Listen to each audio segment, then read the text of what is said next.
Living a Healthy Life with your hosts, Ipek and Craig. The show which explores simple things we can do to feel better today than we did yesterday. Bringing you the most up-to-date information is our mission. Each week, we'll explore different ways to make today the best day of your life. With me as always is my beautiful bride, Ipek, and my name is Craig. It's all happening this week on Living a Healthy Life.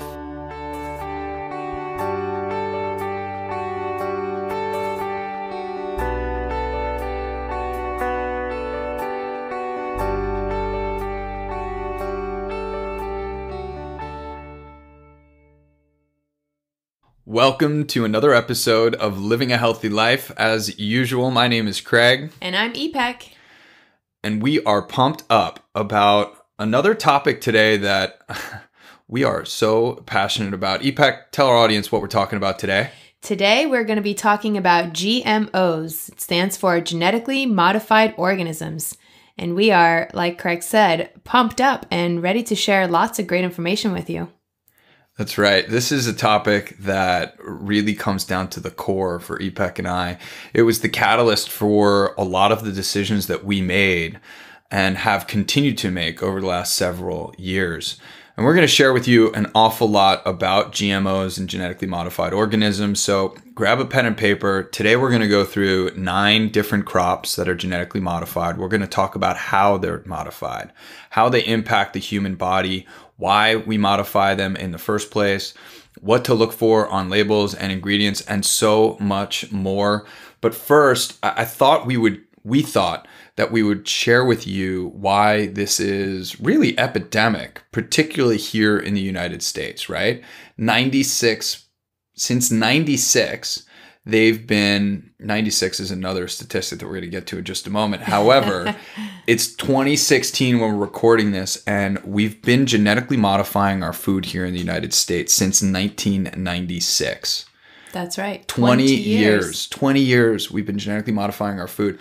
And as I've mentioned in previous episodes, I always thought that was redder apples, bigger bananas. And while that certainly is happening, there are much bigger fish to fry, so to speak. I don't even like that terminology, but there are bigger issues with how we genetically modify food. And we're going to go into that today.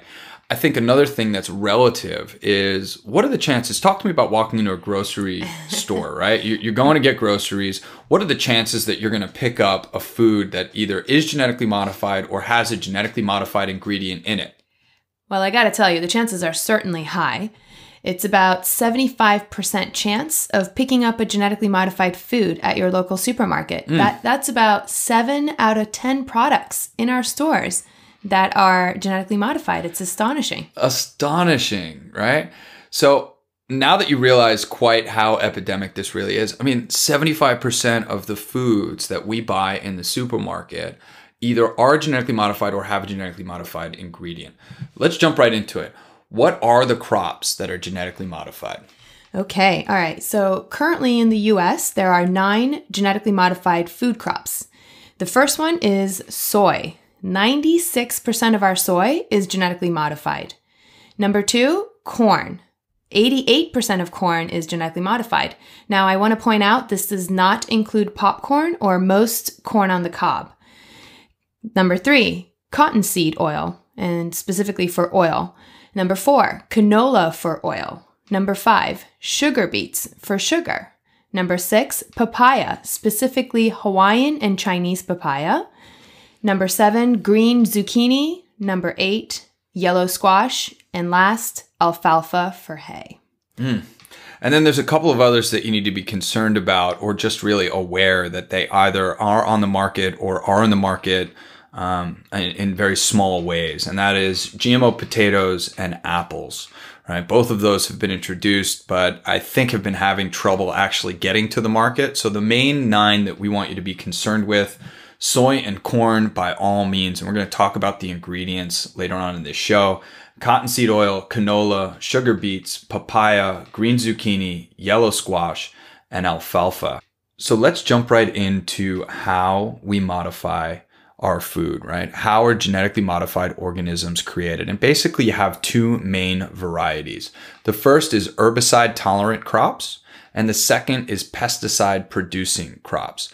Herbicide and pesticide, the words are kind of interchangeable, but basically you have foods and crops that are tolerant to pesticides, and you have other foods and crops that produce their own pesticide. And both of them are pretty much equally as bad. I'm going to get into the details right now. The first is something called Roundup Ready crops. I'm not sure how many of you are familiar with Roundup, but Roundup is something that is readily available. You can go into Home Depot, you can go into Lowe's, and you can pick up Roundup right now. It's a weed killer. It's something that we spray around our houses or have sprayed around our houses on a regular basis. What you need to know about Roundup, the active ingredient inside Roundup is something called glyphosate. Glyphosate is a nutrient hugger, which means when I go to Home Depot and I buy weed killer, Roundup weed killer, and I spray it on a weed, the way it works is glyphosate attaches itself to the nutrients in the soil and the water and makes it such that the host plant, that weed that I'm trying to kill, it makes it so that that host plant cannot absorb nutrients from the water and the soil. Therefore, it gets weak and it dies, right? It just shrivels up. We've all seen this happen. Okay. So the herbicide tolerant Roundup Ready crops that we're creating basically are not susceptible to Roundup, meaning our farmers can spray as much Roundup as they want on that crop. And they can do it with pretty much total abandonment because they don't have to worry about spraying. You see, years in the past, they would spray Roundup very, very carefully out of maybe somebody walking with a spray gun or something on their back, right? Today, when you have an herbicide tolerant crop like corn or soy, they just spray the stuff from an airplane. Okay. You can see the difference, right? So since they're spraying this thing from an airplane, everything else is going to die except for the crop, right? So this is an herbicide tolerant crop, meaning at the genetic level, it is tolerant. It is not susceptible to Roundup. That's the first way. Okay. Oh, and by the way, that means that we have more and more Roundup on the food that we're eating. And I want you to know that the EPA actually has allowable limits of glyphosate on our food. And that's exactly how it's listed, because it's not going to say allowable limits of Roundup, but everybody knows what Roundup is. Nobody knows what glyphosate is. Do a Google search for allowable limits of glyphosate in our food, and you will come up with an EPA allowable limit in American food. That's pretty scary. The second way that they genetically modify our food is by pesticide producing, making the plant or the crop pesticide producing. And they do this by integrating something called Bt bacteria, splicing Bt bacteria into the genes of the crop. This can be corn, soy, any of the 9 crops that we've already outlined. So Bt bacteria, once it's growing inside the crop, emits something called Bt toxin. And Bt toxin is really not good for insects or anything that might eat that particular crop, including humans, by the way. Okay, so Bt bacteria emit something called Bt toxin. When the insects eat this Bt toxin, their stomachs explode. That sounds crazy. It is just that crazy. Do a Google search for Bt bacteria and how it works. It emits Bt toxin, and when insects or pests eat any part of that crop, their stomachs explode. But it's okay for humans to eat. Definitely not. Definitely not. Okay. So when Ipek and I heard about these 2 ways that they genetically modify food, needless to say, we were pretty horrified, right? Yeah. This is not redder apples and bigger bananas, right? It's definitely more complex than that. It sure is. We're going to talk a lot more about GMOs and genetically modified organisms when we come back. Ipek Design is a collection of handmade accessories crafted with love and intent. I create each unique piece, setting forth an intention to bring positive energy to the recipient. As I design in my various collections, I charge my creations with positive affirmations for abundance, prosperity, and happiness. Please visit my website, www.ipek.design. You can also find me on Instagram at Ipek Designs. Remember, Maintaining positive energy is the essence of true happiness. We are back and we're talking about GMOs, genetically modified organisms. So far, we've shared with you quite how prevalent they are, particularly here in the United States. We told you about 9 different crops that you need to look out for. Now let's learn a little bit more about how this is impacting the world around us. Sure. So GMOs are not only impacting our health and our bodies, but they're also impacting our environment. They're damaging our environment essentially by contaminating our soil, our water, and our air.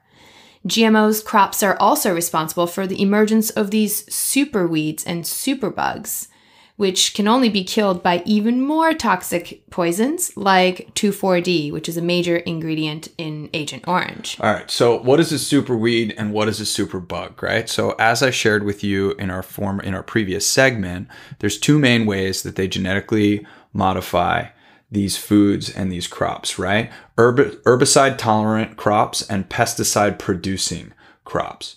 Okay, so in the first section, or in the first way that they're doing it, you have these herbicide tolerant crops that are Roundup ready. Basically means they're spraying Roundup all over these crops. Well, what's happening is we're noticing these superbugs and superweeds that are starting to emerge that are also not susceptible to Roundup. They're not susceptible and they are living where nothing should live. Okay. And because Roundup isn't enough to take care of these pests and take care of these, they're pests, by the way, to the farmers. Generally speaking, these are other organisms and other things that walk this beautiful earth. That's the way that we look at it anyway. Right? I use these words because I've been reading this research for quite some time now.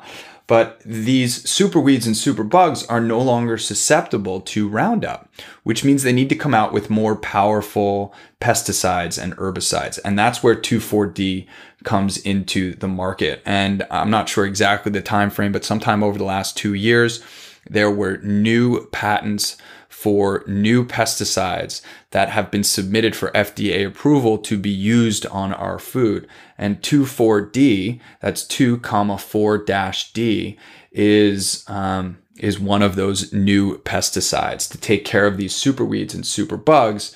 And one of the main ingredients in 2,4-D is something that many of us are familiar with, and it's called Agent Orange.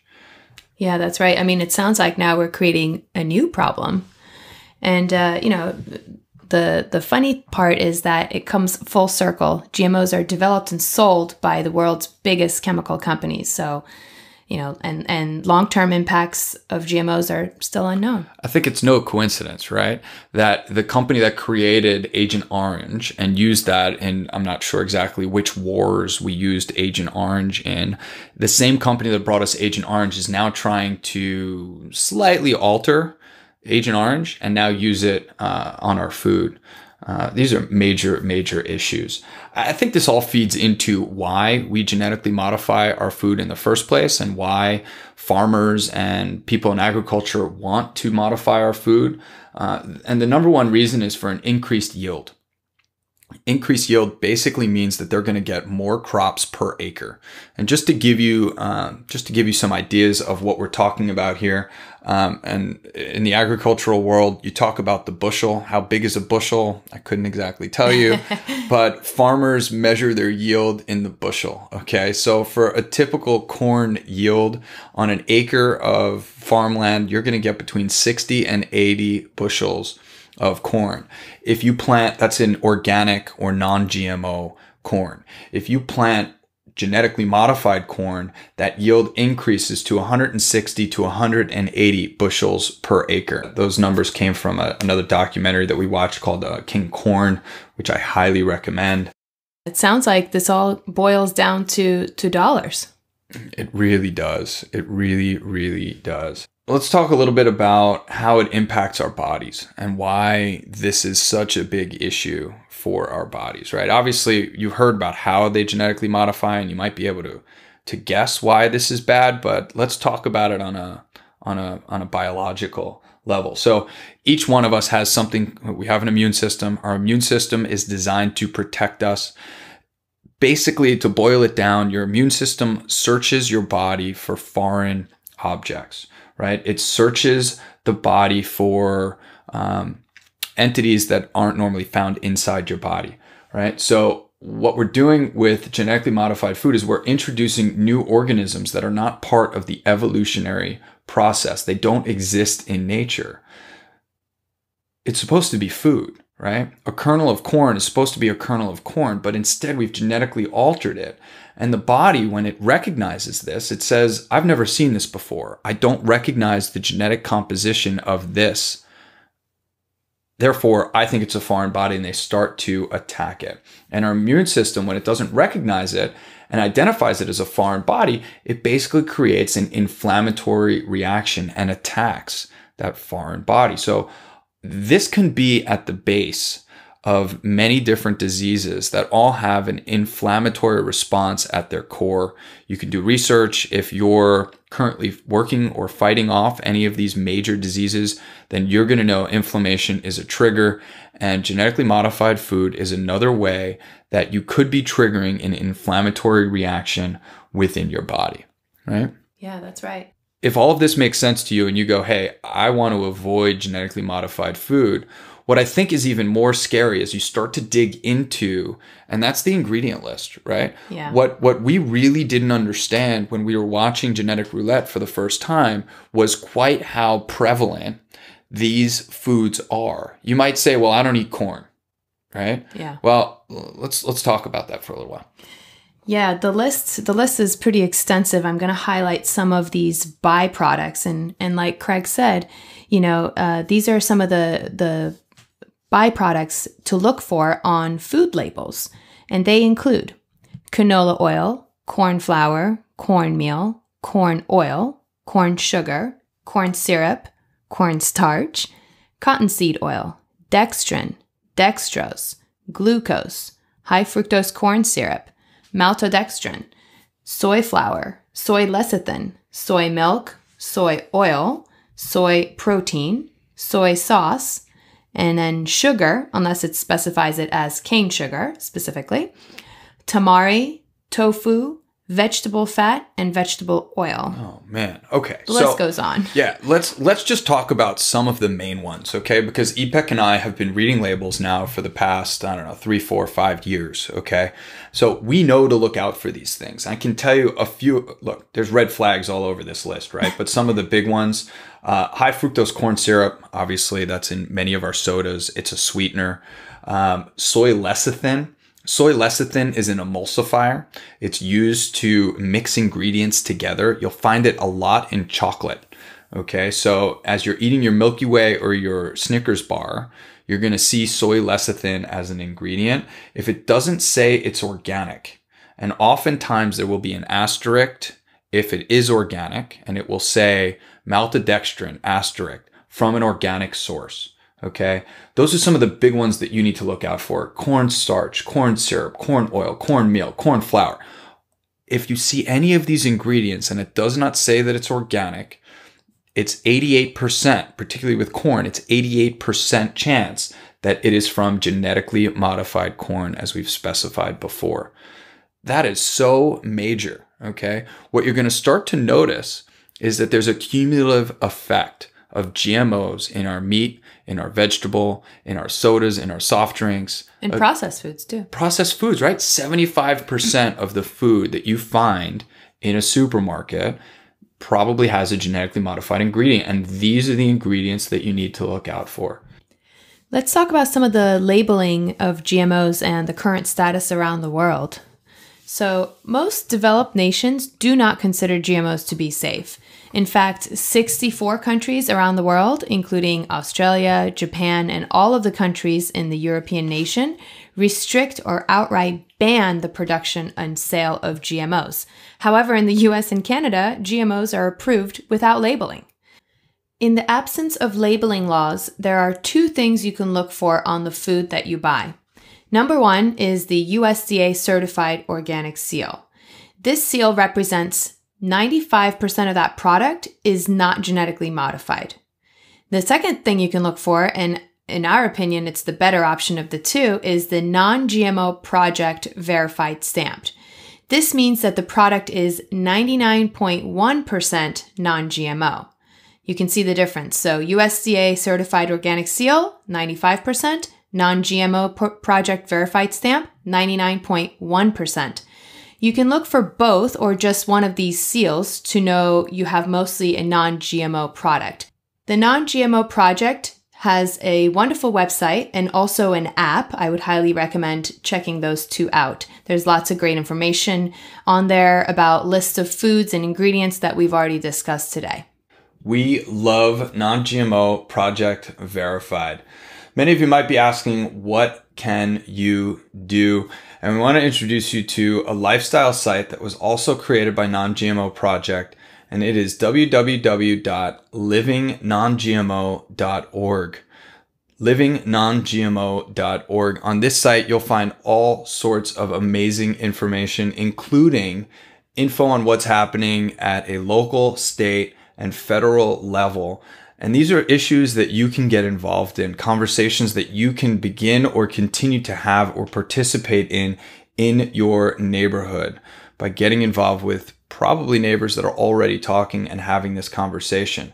The next best thing that you can do is voting with your dollars. Actually, this is probably the best thing that you can do, and that is voting with your dollars. Steer clear of the 9 foods that we've listed. Steer clear of processed foods that include ingredients that are genetically modified. This is so important. You will see change, and as Ipek and I have been following this over the past few years, we've seen change. We've seen major food purveyors change their ingredients. We've seen fast food chains upgrade and improve their ingredients. Want to shout out to Chipotle, right? One of our favorite places to go eat because they're committed to non-GMO food. Why? Because that's what we've asked for and that's what we've told them we want, and we vote with our dollars. So to recap, what can you do to avoid GMOs? There's 4 different things that you can do. The first is buy organic whenever possible. The second, buy products that say non-GMO, USDA, organic, or non-GMO project verified. Buy products that are listed on the sites that we've listed, that are included in the shopping guide that's brought to you by non-GMO project verified, or at the very least, just straight up avoid the at-risk ingredients altogether. I think those are some of the most powerful things. You can see that this is something that we're very, very passionate about. Thank you, Ipek, for joining me once again. Thank you, everyone, for joining us. We really appreciate your time. We want to give you an email address. You can connect with us directly at goldzulu@gmail.com. That's GOLDZULU@gmail.com. Please send us a note. We'd love to hear from you. We'll see you next week. Yeah, until next time, sending you love and light. Love and light. HealingOils.love is the place for doTERRA certified pure therapeutic grade essential oils. Essential oils have been used throughout history in many cultures for their medicinal and therapeutic benefits. Learn about how you can use essential oils every day to maintain a healthy lifestyle and keep your family operating at its highest potential. Join our communities on Facebook and Instagram at HealingOils.love for tips and recommendations on how you can begin using doTERRA essential oils today.